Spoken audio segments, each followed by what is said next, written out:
اور اس کے مقابلے میں ہمارے DGISPR کی پریس بریفنگ وہ 4-5 دن پہلے ہوئی تھی، لیکن اس کا کچھ ٹوٹے جو ہے یا کچھ حصہ جو ہے وہ 2 دن پہلے بھی اس کو سامنے لایا گیا۔ اچھا، اس میں DGISPR کیا کہتے ہیں؟ وہ کہتے ہیں جناب کہ خیبر پختونخوا کا اور افغان ایشو اتنا کوئی ایزی نہیں ہے، ممکن نہیں۔ ان سے سوال کیا گیا کہ جناب یہ گاڑیاں آئی ہیں جو بغیر کسٹم کے آئی ہیں، تو ان سے سوال یہی کیا گیا تھا کہ بارڈرز پر خیبر پختونخوا حکومت تو نہیں ہے، وہاں تو ہماری جناب آرمی موجود ہے، اس کو چاہیے کہ وہ اس کو روکے۔ تو ان کے جواب میں ان کا کہنا تھا، اور بالکل درست کہنا تھا، کہ یہ جو پاکستان اور امریکہ اور کینیڈا کا جو بارڈر ہے اس کو وہ سیل نہیں کیا جا سکا۔ اس کے علاوہ دنیا بھر کے جو بارڈرز ہوتے ہیں، یہ تو پاکستان اور افغانستان کا دنیا کا سب سے بڑا بارڈر ہے جو اس کے ساتھ پڑتا ہے۔ اور یہ یہاں صورتحال جو انہوں نے ایکسپلین کی، انہوں نے کہا جی ممکن نہیں ہے، آدھا گاؤں افغانستان میں ہے، آدھا پاکستان میں ہے، ان کی رشتہ داری ہے، ایک بیٹی وہاں پہ آئی ہوئی ہے، بہو وہاں سے آئی ہوئی ہے، آپ کیسے ڈیفرینشیٹ کریں گے؟ یعنی یہ ممکن نہیں ہے۔ اور ان کا جی کوئی ایک لفظ تھے ان کے، انہوں نے کہا جی کوئی فینس نہیں ہوتی، آپ جب کوئی کاروائی کرنا چاہتے ہیں تو اس بار جو ہم نے لگائی ہوئی ہے پاکستان اور افغانستان کے درمیان ڈیورنٹ لائن پر، جب کوئی کاروائی کرنا چاہتے ہیں وہ آتا ہے اس بار کو کاٹتے ہوئے کاروائی کر گزرتا ہے۔ تو مطلب یہ اتنا آسان نہیں ہے۔ اس کے لیے ضروری ہے کہ ان دو خاندانوں جو وہاں موجود ہیں وہ لوگ، ان کو اعتماد میں لیا جائے، جو اس پار ہے ان کو دشمن نہ سمجھا جائے۔ مثال پاکستان کے خاندان کی بیٹی وہاں پہ آئی گئی ہے، اسے آپ دشمن ڈکلیئر نہیں کر سکتے، اور ان کی ایک بچی، ایک دو کزن ہے، ایک بھائی وہاں رہتا ہے ایک بھائی یہاں رہتا ہے، تو ان کو یہ بڑا گمبھیر قسم کا معاملہ ہے، اس کو سیٹل کرنا چاہیے۔ اور اس کو اجازت بھی تو نہیں نا دی جا سکتی کہ اگر بے شک آپ کہہ رہے ہیں کہ باڑ کا مسئلہ ہے، رشتہ دار رہتے ہیں، بہن بھائی رہتے ہیں، ایک بیٹی ادھر رہتی ہے، بیٹا ادھر رہتا ہے، اس چیز کو ڈنائی بھی نہیں، پاکستان ہمارا ملک ہے، اس کی حفاظت تو ہم نے طلال اشتیاق صاحب دیکھیں، انڈیا کے ساتھ آپ کے معاملات ہیں نا، آپ وہاں کر سکتے ہیں۔ یہ جو ایک جیوگرافیکل وہاں صورتحال ہے وہاں ناممکن ہے، یہ میں نہیں کہہ رہا، آپ کو DGISPR کہہ رہے ہیں۔ میرا تجربہ شاید آپ کا تجربہ میرے سے زیادہ ہوگا، پھر بھی آج آپ کو کلیئر کر دوں، پاکستان نے ہمیشہ کبھی بھی پہل نہیں کی انڈیا کے ساتھ، انڈیا نے ہمیشہ پہل کی ہے، اور ایک بددماغ اور ایک وہ کہہ لیں کہ یار و مکار دشمن ہے پاکستان کا۔ پاکستان تو کبھی بھی انڈیا کو نہیں چھیڑا، انڈیا ہی ہمیشہ پنگے لیتا ہے پاکستان سے آ کے، اور ان کے ساتھ ہماری تجارت نہیں ہے، کوئی آنا جانا نہیں ہے، نو پرابلم، کوئی مسئلہ نہیں ہے۔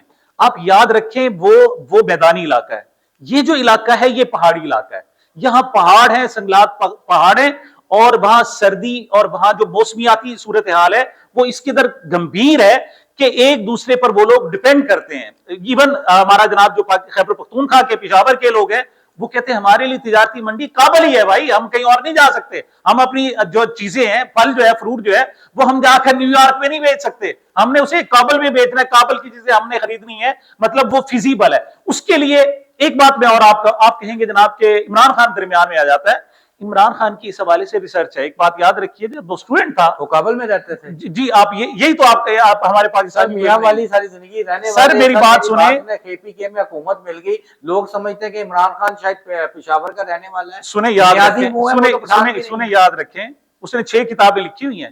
آپ کون سا انٹیلیکچوئل ہے جس نے پاکستان اور افغانستان کے معاملے سے وہ سیاحت کرتا رہا ہے، اسے چھوٹی چھوٹی علاقوں کا پتہ ہے، وہ وہاں کے رسم و رواج کو۔ اور ایک بات بتائیں، میاں والی کا بندہ اس وقت خیبر پختونخوا میں مقبول کیوں ہے؟ یہ بتائیں، 90% ووٹ کیوں لے رہا ہے؟ وجہ یہ ہے کہ وہ ان کے نباز ہے، وہ نبض شناس ہے، وہ وہاں کی صورتحال کو سمجھتا ہے۔ KPK کا صرف شہر کے علاوہ دور دور تک خان صاحب کا کوئی تعلق نہیں ہے، صرف شہر کا ہی تعلق ہے نا، سیاحت کی آپ یہی کہتے ہیں نا، اور ہر دفعہ اس کے علاوہ کیا ان کے رشتہ دار ادھر رہتے ہیں؟ میں آپ کو بتاؤں، یا فیملیز ان کی ادھر رہتی ہیں؟ محسن نقوی صاحب بڑے صحافی ہیں، ان سے پوچھیں صرف 5 علاقوں کے نام تو بتا دیں۔ چلیں سر، یہ جب وہ ملیں گے تو میں پوچھوں میں آپ سے مجھے بتائیں نا، بات یہ اس قسم کی جب بات کرنا، DGISPR آپ کے کہتے ہیں کہ وہاں پر ان کے وہاں کے صورتحال کو اس طریقے سے آئسولیٹ کرنا ممکن نہیں ہے، اور جبکہ یہ کہتے ہیں جناب کہ خیبر پختونخوا کی حکومت جناب گڑبڑ کر رہی ہے اور پناہ دے رہی ہے، اس قسم کی صورتحال، تو یہ درست نہیں ہے۔ اب بھی پاکستان میں امن کی واحد شرط یہ ہے کہ ہم وہاں دوستی کریں، وہاں دیواریں ہیں، لیکن ہم یہ ہمسائے کے ساتھ، یہ ہمارا جناب ایک تو اسلامی بھائی ہے، افغانستان جو ہے انڈیا والی صورتحال نہیں ہے، وہاں ہم اس کے بغیر رہ سکتے ہیں، لیکن افغانستان کے ساتھ ہم بھائی بندی اور بھائی چارے کے ساتھ رہ سکتے ہیں،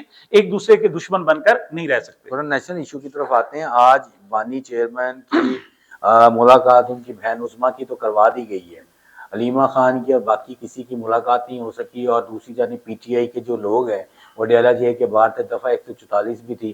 یہ بانی چیئرمین کا اونٹ کس طرف بیٹھے گا, یہ آپ آج اچھا یہ بتائیں کہ کیوں کرانا پڑی, آخر کیا مجبوری آ گئی تھی بتائیں. مجبوری تو نہیں ہے نا سر, کیا آخر اس کا مطلب یہ ہے کہ جب وزیر اعلیٰ آئے وہ آپ کے خیال میں جناب راولپنڈی کی گلیوں میں پھرتا رہتا ہے, تو اب اس مرتبہ تو انہوں نے بند کر دیا تھا پورا کا پورا, آپ کو پتہ ہے خیبر پختونخوا کی موٹر وے بھی بند کر دی انہوں نے, ٹول پلازا بھی. کیا آپ وہی زبان سمجھتے ہیں؟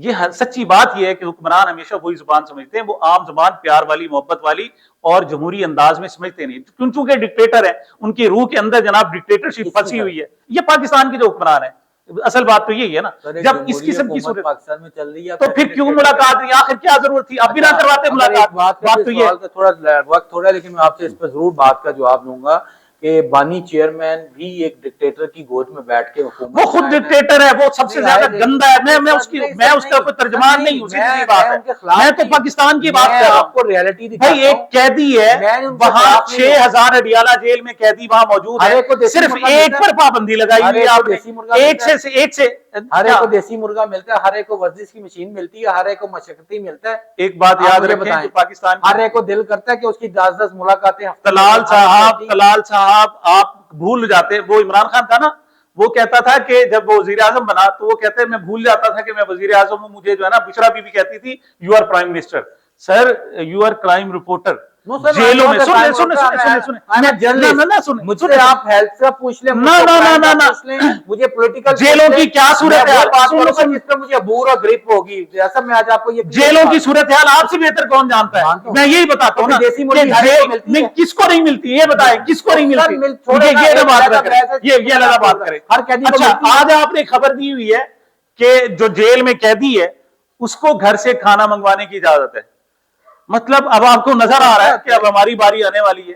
عمران خان نے تو گزار لیا نا 484 دن ہو گئے, اس نے تو جو وہ گزار لیا. وقت نظر نہیں آتا جو آپ کہہ رہے کہ باری کس کی آنے والی, یہ تو وقت بتائے گا. نہیں اللہ دیکھیں, وہ کہتے ہیں کہ زندگی کر سکتے ہیں, انصاف فقط حشر پہ موقوف نہیں, زندگی خود بھی گناہوں کی سزا دیتی ہے. تو یہ جو لوگ گناہ کر رہے ہیں نا ان کو اس کی سزا ملے گی ضرور. ناظرین آپ نے پروگرام سنا, اپنی رائے سے ضرور آگاہ کیجیے گا. ایسی مزید انفارمیشن اور خبروں کے لیے دیکھتے رہیے خبریں رجسٹر رپورٹر کارنر.